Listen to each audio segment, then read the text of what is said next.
Hello friends, फिर से एक न्यू वीडियो में आप लोग का स्वागत है। चलिए वीडियो को शुरू करते हैं। शुरुआत करेंगे ग्लोबल इंडेक्स के साथ। जिस तरह से आज और कल ग्लोबल इंडेक्स का मार्केट को अगर हम लोग विजिट करेंगे तो जो ओपन है उसका भी डाटा देखने को मिलेगा और जो क्लोज है उसका भी डाटा देखने को मिलेगा। ये देखिए हमारा इंडियन मार्केट का हाल है। आज तो हालांकि अच्छी खासी गिरावट हमें देखने को मिल रहा है। 400 पॉइंट से ज़्यादा निफ्टी 50 इंडेक्स में गिर चुका है। अगर वहीं सेंसेक्स का बात करेंगे तो उसमें भी 1200 पॉइंट के आसपास हमें गिरावट देखने को मिल रहा है। 1200 पॉइंट सोचिए, एक एक दिन में मार्केट 1200 पॉइंट गिर रहा है हमारा इंडियन मार्केट। बैंक निफ्टी की अगर बात करेंगे तो 330 पॉइंट के आसपास गिरावट देखने को मिल रहा है। साथ में अगर हम लोग अमेरिकन मार्केट विजिट करेंगे तो जब से वहाँ का प्रेसिडेंट ट्रम्प सर आए हुए हैं 47वां प्रेसिडेंट बन के, और तब से जो है उनकी मार्केट में अच्छा खासा गिरावट हमें देखने को मिल रहा है। और इस वजह से एक रीज़न है क्योंकि ट्रम्प सर के द्वारा जो अलग अलग जगह पे ट्रेप लगाते हुए दिखाई दे रहा है, और उसके वजह से मार्केट में अच्छा खासा जो है अनसर्टेनिटी बना हुआ है। और इस वजह से मार्केट काफ़ी हमें गिरावट देखने को मिल रहा है। देखिएगा कभी भी मार्केट में इस तरह से गिरावट हो रहा है, एक दो दिन साइड वेज डायरेक्शन में चल रहा है, उसके बाद फिर से एक बड़ा गिरावट देखने को मिल रहा है।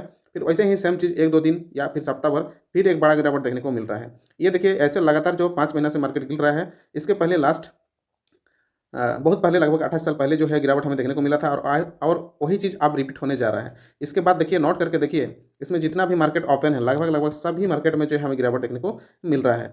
देखिए इधर देखिए नीचे जितना भी स्क्रॉल करेंगे ना, पूरा ग्लोबल सेंटीमेंट पूरी तरह से खराब ही हमें देखने को मिल रहा है। चलिए नेक्स्ट अगर देखेंगे तो ये हमारा इंडियन मार्केट का जो निफ्टी 50 का चार्ट था, एक महीना सॉरी सितंबर से लेकर जो है फरवरी तक अभी तक देखिए 15% से भी ज़्यादा का गिरावट हो चुका है। तो ये निफ्टी 50 का इंडेक्स था। वही चीज़ अगर हम लोग देखेंगे इनका क्या रीज़न है, तो कुछ रीजन को हम लोग समझते हैं इसी वीडियो में। तो चलिए इसका जो पहला रीजन, बूझ about the heat of earning Indian ones. अभी भी जो है इंडियन बैंक का जो स्थिति उतना अभी अच्छा हमें देखने को नहीं मिल रहा है।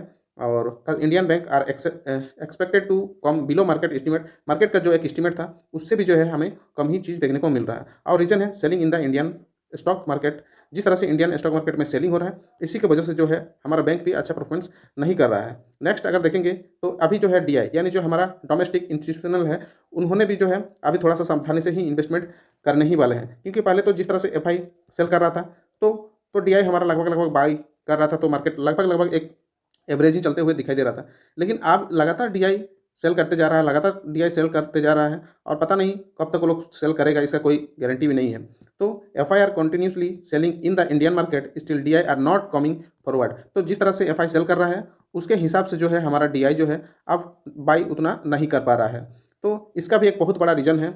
अगर कोई सेल करेगा, कोई बाई नहीं करेगा, तो मार्केट में तो लिक्विडिटी घटते ही जाएगा। साथ में देखिए राइजिंग यूएस बॉन्ड यील्ड। अभी क्या है कि एफ आई जो कंटिन्यू सेल कर रहा है, तो इंडियन मार्केट स्क्वेयरिंग ऑफ, ठीक है, इंडियन मार्केट से जो है वो लोग अपना पोजीशन को स्क्वेयरिंग ऑफ कर रहे हैं, मतलब सेल कर रहे हैं, और position has get better return in the US bond. तो आप सोच रहा है कि ये लोग यूएस के ऊपर जाएंगे और वहाँ बेटर इससे जो है अच्छा रिटर्न मिलेगा। क्योंकि उन लोग का जो अभी खास करके यूएस का जो इन्वेस्टर है, और उनको अपना ही जो प्रेसिडेंट है उससे ही उन लोग का भरोसा नहीं है।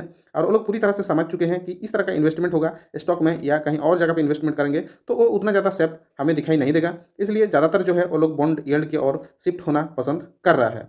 नेक्स्ट अगर हम लोग समझेंगे तो नेक्स्ट अगर समझेंगे F I shifting money to India to China, ये भी एक बहुत बड़ा रीजन है। क्योंकि जिस तरह से इंडियन अभी पहले तो चाइना का मार्केट उतना क्रेज नहीं था, लेकिन सडनली के दिनों में देखेंगे तो चाइना का मार्केट में ज़्यादातर इन्वेस्टमेंट हो रहा है। क्योंकि एफआई अभी इंडिया का मार्केट से जो है विड्रॉल करके चाइना के मार्केट का और शिफ्ट हो रहा है। तो ये भी एक बहुत बड़ा रीजन है दोस्तों। तो ये कब तक खेल चलते रहेगा ये तो किसी को नहीं पता है, ठीक है।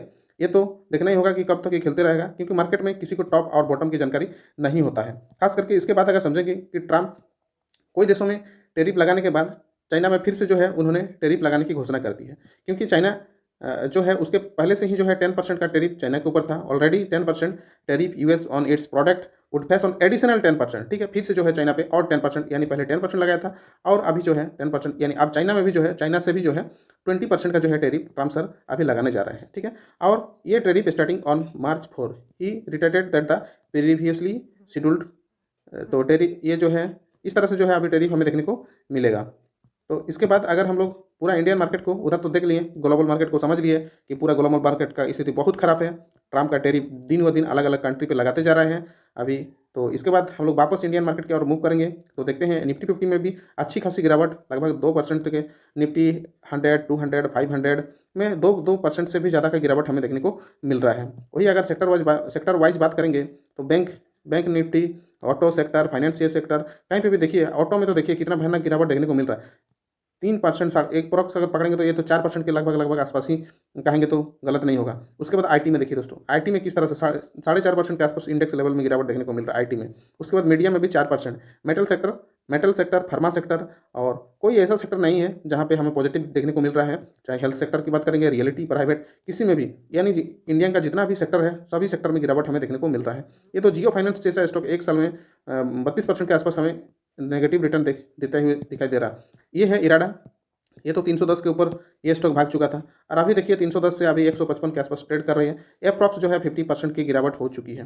तो उसके बाद बाकी जो है IREDA, Coforge, Patanjali, Tech Mahindra, share cracks 11% जो है आज एक दिन में जो है 11% के आसपास जो है हमें गिरावट देखने को मिल रहा है। वहीं अगर रेलवे स्टॉक की बात करेंगे IRFC, उसमें भी जो है 52 वीक लो डाउन, 50% से भी जो है ज़्यादा डाउन अब हो चुका है, यानी उन्होंने अपना 52 लो को भी ब्रेकिंग करने वाले हैं।